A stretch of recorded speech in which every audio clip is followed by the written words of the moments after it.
আমার বাড়ি থেকে বাড়ি করে দিব। ওই যে সহায় সম্পত্তি টাকা পয়সা যা আছে সবাইকে এবার ওই যে এতিম খানা দান করবো। আর তুমি একটা কাজ করো, তোমার যদি টাকা পয়সা লাগে তুমি আমরা কই, আমি তোমার দিব না, অসুবিধা তো নেই। টাকা দিবি না? এই যা, তুই তো টাকা দিবি, টাকা দিয়ে সব কিছু কিনে নিবি।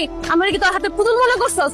তোর জন্য আমি নিষ্পাপ স্বামীরে ফাঁসাইছি, তারে জেলে বাড়াইছি, আর তুই আমার বিয়ে করবি না?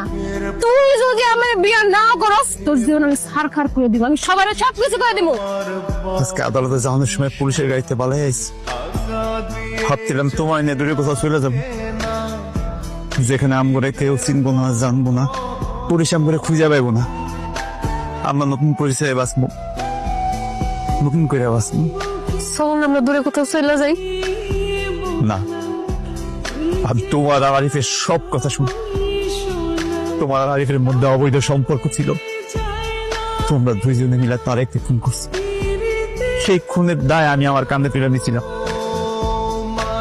না, আমি একটা বেইমানরে ভালোবাসছি। বোকা বইলে তো বেইমানটাকে বিশ্বাস করছিলাম, আর মহা বোকা বইলা ওর মতো একটা বেইমানের লেগে নিজের জীবনটা উৎসর্গ করতেছিলাম।